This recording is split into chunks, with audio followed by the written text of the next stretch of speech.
700ಕ್ಕೂ ಅಧಿಕ ಸಿನಿಮಾಗಳಲ್ಲಿ ಅಭಿನಯ. ಇವತ್ತು ರಮೇಶ್ ಭಟ್ ಸರ್ ನಿಂತ್ಕೊಂಡಿದ್ದಾರೆ. ಒಂದು ಕ್ಷಣ ನಿಮ್ಮ ಹಿಂದೆ ತಿರುಗಿ ನೋಡಿದಾಗ ನಿಮ್ಮ ಮೈಂಡಲ್ಲಿ ಬರುವಂಥದ್ದು ಏನು ಆ ವರ್ಡ್ ಸರ್? ಏನು ಅನಿಸುತ್ತೆ ನಿಮಗೆ? ಎಲ್ಲೋ ಇದ್ದವನು ಇಲ್ಲಿ ಬಂದಿದ್ದೀನಲ್ಲ ಅಂತ ಒಂದು ಸಂತೋಷ ಆಗುತ್ತೆ. ಎಲ್ಲೋ ಇದ್ದವನು ನಾನು, ಎಲ್ಲೋ ಅಂಗಡಿಲಿದ್ದೆ, ಬಾದಾಮಿ ಹಾಲು ಮಾರ್ತಾ ಇದ್ದೆ. 3/5 ಹಾಲು ಅಂದರೆ ಒಂದು 3 ಹಾಲನ್ನ 5 ಗ್ಲಾಸ್ಗೆ ಹಾಕಿ ಕೊಡ್ತಾ ಇದ್ದೆ. ಆ ಲೋಟನ ಮತ್ತೆ ಒಳಗೆ ತೊಗೊಂಡೋಗಿ ತೊಳೆದು ನಾನೇ ಇಡ್ತಾ ಇದ್ದೆ. ಇವತ್ತು ನಾನೊಬ್ಬ ಕಲಾವಿದ ಅಂತ ಜನ ಗುರುತಿಸ್ತಾರೆ, ಜನ ನಗ್ತಾರೆ. ನಾನು ನೋಡಿದಾಗ ಒಂದು ಸಣ್ಣ ಸ್ಮೈಲ್ ಬರುತ್ತೆ.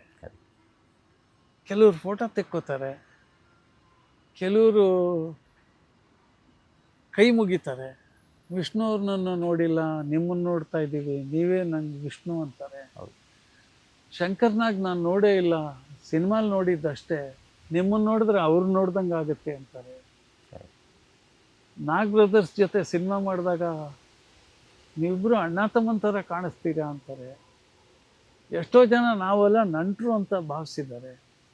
ಇದೆಲ್ಲ ದೊಡ್ಡ ವಿಷಯ, ದೊಡ್ಡ ಸಂಗತಿ. ನನಗೆ ಇದು ಸಾಧ್ಯನಾ ಅಂತ ನಾನೇ ಒಂದು ಸಾರಿ ಕ್ವಶನ್ ಮಾಡ್ಕೊಳ್ಳೋಕ್ಕಾಗತ್ತೆ. ಈಗಲೇ ನಾನು ಹಳೆ ಸಿನಿಮಾ ಯಾವ್ದಾರು ನೋಡಿದ್ರೆ ನಾನು ಮಾಡಿದ್ದ ಇದು, ಅಯ್ಯೋಯ್ಯೋ ನಾನು ಮಾಡಿದ್ದ ಅನ್ನೋ ಥರ ಆಗುತ್ತೆ.